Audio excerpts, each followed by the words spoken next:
네, 감사합니다. 앞서서 말씀 잘 들었습니다.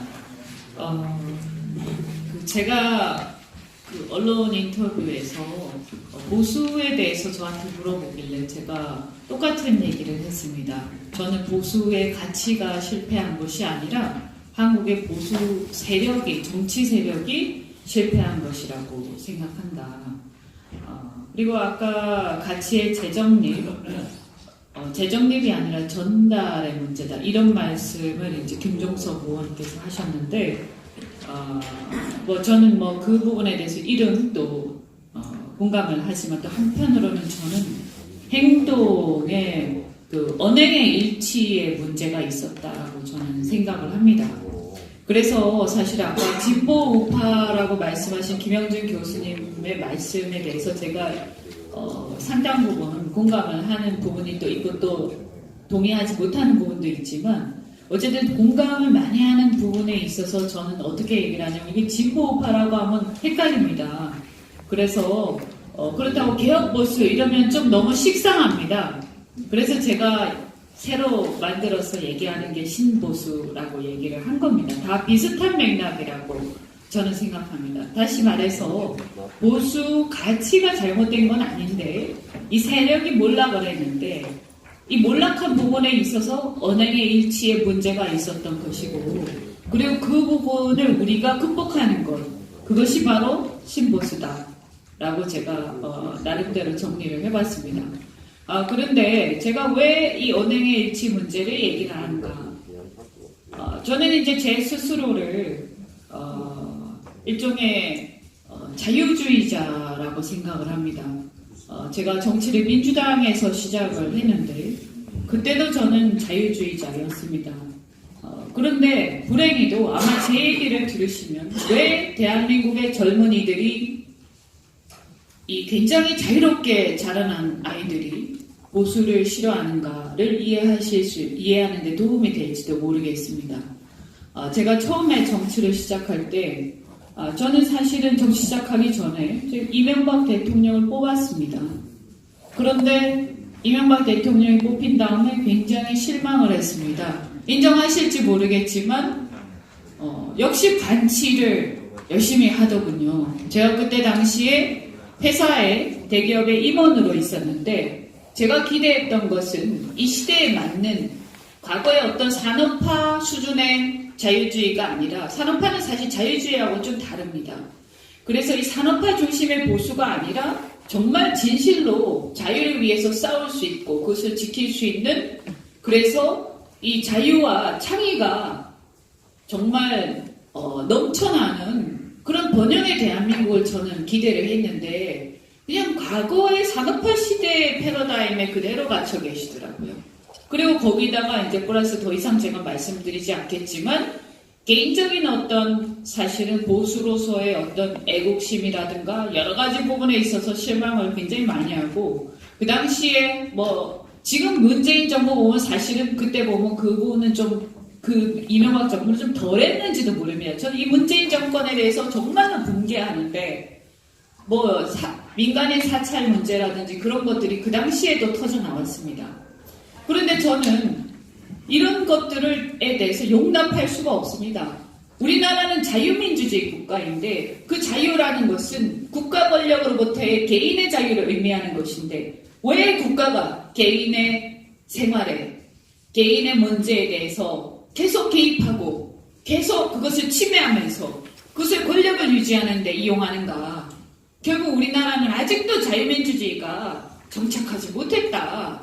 그래서 제가 굉장히 실망한 게 그러면 자유를 지킨다고 하는 이 보수정당인 새누리당이 그 대통령을 상대로 싸웠어야 되는데 오히려 민주당이 싸우고 있더라고요. 그래서 제가 헷갈렸습니다. 많은 젊은 사람들이 헷갈렸습니다. 우리나라의 자유 지키려는 세력은 민주당인가 보다. 그런데 요즘에 저는 이 문재인 정권이 들어서면서 그들의 민낯을 다 보여주고 있다. 결국 그들은 자유를 외친 게 아니라 자유를 위해서 싸운 게 아니라 단지 그들이 권력을 잡기 위해서 반대편하고 싸우다 보니까 그것이 마치 자유를 지키는 것처럼 젊은이들한테 비쳤을 뿐이지 실제로는 그들이야말로 어떻게 보면 가장 심하게 개인의 자유를 침해하고 개입하고 이렇게 하고 더 나아가서 그래도 과거의 정권들은 자기들이 그것이 잘못됐다는 것을 좀 알기 때문에 고개를 숙일 줄도 알았는데 지금은 DNA, 내 패턴 이런 얘기하면서 자기들은 원래부터 훌륭한 사람들이고 자기들은 원래부터 정의로운 사람들이기 때문에 그리고 그 정의를 위한 길에서 있어서는 그 가도에 있어서는 개인의 자율적 침해에도 상관없다. 이런 생각을 하는 것 같습니다. 그래서 더 심각한 전체주의자들이구나.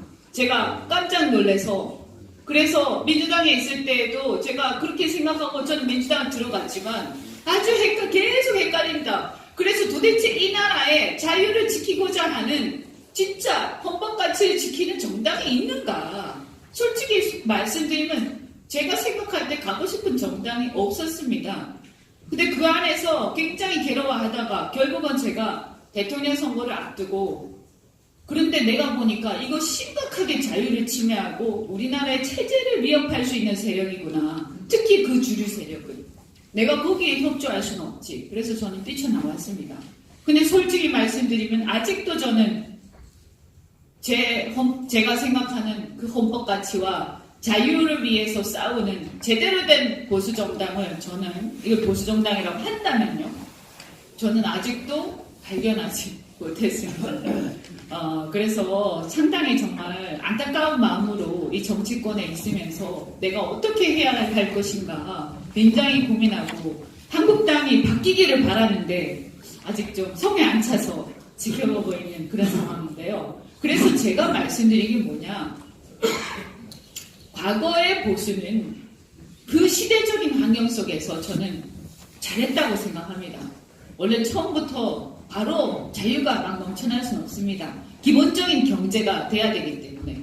그래서 산업화와 근대화를 위해서 보수 세력이 헌신을 했고 그것이 과거의 보수 세력이었는데 그것이 이루어지고 나서는 그래도 이 자유를 위해서 진짜 그 자유민주주의의 건국 이념을 지키기 위해서 싸웠어야 하지 않는가. 그런데 그 안에서도 역시 권력을 유지하기 위해서 그것을 침해해도 다들 자기 편이니까 가만히 있었고 심지어는 이 좌파들이 그것을 자기의 전유물인 양 하면서 그 이중적 행태를 보이는데도 다 입 닫고 있습니다. 지금 문재인 정권이 개인의 자유를 얼마나 많이 침해하고 있습니까? 예를 들어서요. 저는 이 현안들을 얘기할 때도 마찬가지라고 생각합니다. 자유에 대한 감수성이 너무나 부족하다. 놀라울 정도다. 정치인인데 국민들한테는요. 그 진정성이 통해야 됩니다. 저 정치인들이 저 보수 정당이 개인의 자유를 위해서 국가 권력으로부터의 자유를 위해서 정말 몸을 아끼지 않고 싸우는구나. 그들이 혼신의 힘을 다해서 그 말을 토해낼 때 국민들이 감동이 되고 저 사람들이 우리의 자유를 위해서 정말 자기를 바치고 희생하는구나. 이 생각이 들어야 되거든요. 근데 지금 어떻습니까? 예를 들어서 현안만 보더라도요. 최저임금. 이게 최저임금이 여러 가지 설명하고 그렇게 해서 고용대 참사에 어쩌고저쩌고 얘기할 수 있습니다. 그것도 중요합니다. 그 경제 현상이고 노동시장의 어떤 수요나 이런 것들을 얘기하면서 가격의 개입 이런 얘기하는 것은 경제학적인 얘기입니다. 그런데요. 가장 우리가 국민들의 입장에서 딱 보면 이겁니다. 기업인들이 고용할 자유가 있고 기업할 자유가 있는데 내가 얼마든지 고용하고 기업을 하고 싶은데 억지로 갑자기 30% 올리면서 그거 안 되면 기업하지 말고 고용하지 마라고 얘기합니다. 그리고 내가 노동자인데 나는 사실은 그 돈 안 받아도 내가 일하고 싶다. 거기 좀 덜 줘도 가서 충분히 일하고 싶다. 나는 지금 일하고 싶어 죽겠다. 이런데 그 돈 못 받으면 가서 일하지 마. 이게 얼마나 큰 자유의 억압입니까? 사람들이 가슴이 막힐 겁니다. 그런데 그 순간에 그 가슴이 막히는 부분을 대변하지 못하고 그냥 현실에 대해서 분석하고 마치 제3자처럼 얘기합니다. 분개해야 됩니다. 우리는 이 문제에 대해서. 그리고 그들의 대변에서 길거리에 나가서 떠들어야 되고 그리고 어쩌면 우리가 그 최저임금 문제를 가지고 제가 굉장히 안타까웠던 것은 연말에 예산안을 셧다운 시킬 수 있는 배짱으로 길거리에 나갔어야 한다라고 저는 생각합니다. 그렇게 해서 그냥 단순히 우리가 애국 세력이다 이게 아니라 국민들의 마음에 실질적으로 지금 억압받고 있는 부분들을 가지고 나가서 그들과 함께 싸워야 된다는 거죠. 소상공인들, 자영업자들, 지금 고통받고 있는 사람들을 위해서 눈물을 흘리면서 싸울 수 있어야 된다. 그런데 그것이 그들의 경제할 자유를 위해서요. 그리고 그래서 저는 이런 어떤 제가 조금 느낄 때 제가 뭐 제3자처럼 말씀드려서 죄송한데 좀 너무 이렇게 보신적이고 너무 이렇게 좀 너무 현실에서 우리가 공천이라든가 뭐 이런 어떤 정치공학적인 이런 건 너무 매몰되어 있는 거 아니야. 국민들이 봤을 때 정말 눈물 나는 정치가의 모습을 보여줘야 되는 거 아닌가. 저 사람들이 리더다. 우리의 리더다. 그래서 복지도 마찬가지예요. 무상급식, 무상복지. 저는 국민들이 어려운 사람들이 있기 때문에 뭘 준다고 하면 어쩔 수 없이 좋아합니다. 이게 바람직한 것은 아니지만 어쩔 수 없이 그렇습니다. 그러면 그럴 때 어떻게 싸워야 하는가? 우리는 안 줄 거야. 이렇게 싸웁니까? 그러면 그것은 싸움이 안 됩니다. 그럼 뭐냐? 우리가 정말로 시장 경제, 경쟁의 리더, 경쟁을 통해서 가장 효율적이고 가장 소비자들한테, 가장 국민들한테 좋은 서비스를 우리가 제공할 수 있고 국민들은 선택할 자유를 누릴 수 있고 이것을 만약에 우리가 제대로 알고 있다면 급식을 할 때도 우리는 우리식의 급식을 주장해야 되는 겁니다. 그래서 업체들을 경쟁시키고 우리는 그 급식에 대해서 소비자들한테 직접 지원을 해주고 그 소비자들이 고를 수 있게 하겠다. 그것이 학부모나 학생들을 위해서 더 바람직한 거다. 왜 배급 주듯이 하느냐. 그러니까 당신들은 전체주의고 그러니까 당신들이 하는 것을 따르면 산업이 발전할 수 없고 소비자의 선택권이 박탈당하고 그들의 어떤 자유가 침해되는 거 아니냐. 우리가 훨씬 더 우수하다라고 말할 수 있어야 됩니다. 그리고 제가 생각할 때 실제로 현대사회에서 자유의 가치가 훨씬 더 이 좌파들보다 우수합니다. 실제로. 우리 국민들도 그렇게 선호를 합니다. 문제는 그것을 제대로 정확하게 전달하고 그것을 위해서 싸우는 모습을 보이지 않았기 때문에 국민들 입장에서는 헷갈린다. 누가 자유를 위해서 싸우는가 이런 거죠. 그래서 아까 우리 공정 얘기하셨잖아요. 공정도 마찬가지예요.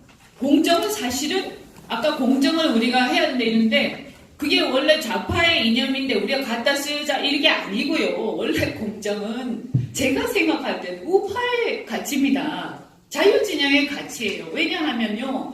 자본주의가 뭡니까? 시장경제가 뭡니까? 내가 실력에 따라서 시장에서 경쟁을 공정하게 하는 겁니다. 그런데 자본주의가 시장경제가 잘못됐기 때문에 그렇기 때문에 빈자가 발생하고 혹은 불공정이 발생하고 그런 게 아닙니다. 자본주의가 제대로 공정하게 시장 내에서 그냥 실력대로 가는 시스템으로 내버려 두면 그것은 가장 실력 있는 사람을 소비자들이 선택합니다. 그렇잖아요? 근데 왜 문제가 됐냐? 자꾸 특혜를 줘서 문제가 된 거예요. 그것은 이 우파 세력의 소위 자유진영 세력이 자유를 제대로 실현하지 않았기 때문에 자꾸 특혜를 주고 자기 권력 유지하기 위해서 줄 세웁니다. 그러면 어떻게 되냐? 사람들은 줄을 서는데 신경을 쓰게 되고 경쟁하는데 신경 쓰지 않습니다. 그래서 실력이 문제가 아니라 줄 서는 게 중요한 사회가 돼가고 그래서 공정하지 않은 거예요. 그래 국민들이 젊은이들이 공정한 걸 원하잖아요. 그러니까 자본주의가 제대로 작동하길 바라는 거예요. 시장 경제가 제대로 작동하길 바라는 거예요. 근데 그것을 위해서 우리는 싸우고 이 안에서도 끊임없이 자기를 검증하고 이렇게 한 적이 없다는 거예요. 그래서 저는 이런 부분들에 대해서 우리가 곱씹어봐야 된다. 뭐가 문제냐 도대체. 그래서 이 사실은 제대로 이 가치를 우리가 정립하고 그리고 그것을 잘 실현하고 그것을 위해서 정말 진정성과 헌신성을 가지고 나라를 걱정하면서 싸우는 모습을 보이고 할 때 저는 국민들이 반드시 우리를 선택한다 이렇게 생각하고요. 어떻게 보면 그렇게 바뀌는 모습이 사실은 혁신이겠죠. 혁신. 그런데 그러한 혁신은 사실은 그냥 되지 않습니다. 죄송한 얘기지만 사람의 머리가 금방 바뀌는 게 아니고 지금까지 살아온 것이 금방 바뀌는 게 아닙니다. 그래서 그런 것으로 무장된 사람들로 세대 교체가 되어야 한다고 저는 생각합니다. 그러지 않으면 바뀌지 않습니다. 그래서 혁신, 우리가 선거는 구도가 중요한데요. 선거에 대해서만 잠깐 말씀드리고 마무리하자면 선거는 저는 어떻게 생각하냐. 아까 저 마케팅도 말씀하셨지만 일종의 축구 경기 비슷한 겁니다. 옛날에 과거에 총칼 들고 전쟁했던 것을 패싸움을 했던 거를 일종의 선거라는 것을 통해서 하는 겁니다. 그럼 축구 경기하고 비슷한 거죠. 그럼 우리가 축구 경기에서 어떻게 됩니까? 축구 경기에서 양쪽에 물론 팬들이 있습니다. 한 20% 정도 있다고 치고 대부분의 사람들은 꼭 어느 팀이라는 거 아닙니다. 그냥 재미로 이렇게 보러 온 사람도 있고 그 다음에 축구 자체가 좋아서 보는 사람도 있고 하는데 앉아 있다가요 어떻게 됩니까? 예를 들어서 아무리 원래 이렇게 잘 뛰는 놈이야 원래 인기가 많겠죠. 그렇지만 비록 잘 못 뛰어도 처음부터 잘하는 게 아니라도 본심의 힘을 다해서 뛰고 정말 최선을 다하고 그리고 거기에서 정말 피까지 흘리면서 붕대까지 감아가면서 머리에 이렇게 뛰면 사람들이 기립박수 칩니다. 그런데요 아무리 처음부터 잘하는 사람이라도요 아무리 뛰어난 팀이라도 거기서 요령 피우고 우리는 원래 잘하는 사람들이야 이렇게 하면서 어기적거리면 사람들이 나중에 그러다가 지면 물병 던집니다. 맞죠? 그래서 우리는 자세가 정말 중요하다고 생각하고요. 그렇게 보았을 때 또 아까 제가 혁신과 수구 이렇게 구도가 나뉠 때 지금 이 좌파들은 수구화돼 가고 있습니다. 운동권들이요. 그래서 그들을 수구로 몰고 우리가 혁신하면 이기는 겁니다. 그리고 또 다른 구도 분열과 통합. 저쪽이 먹을 게 많으니까 분열합니다.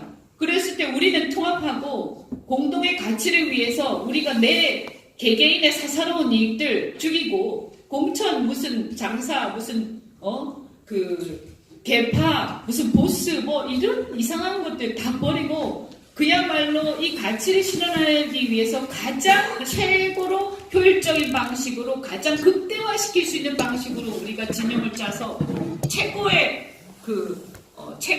팀으로 드림팀으로 해가지고 쫙 나가면요 반드시 저는 이긴다고 생각합니다. 국민들이 원래 우리나라의 국민들은요 우리나라의 초에 있는 이 우리의 처지 우리는요 아주 조상으로부터 사실 그렇게 물려받은 것도 별로 없고 그리고 우리가 가지고 있는 부존자원도 별로 없고 이 한반도 끝에 아시아 끄트머리에 삐쭉 튀어나와 있는 조그마한 나라입니다.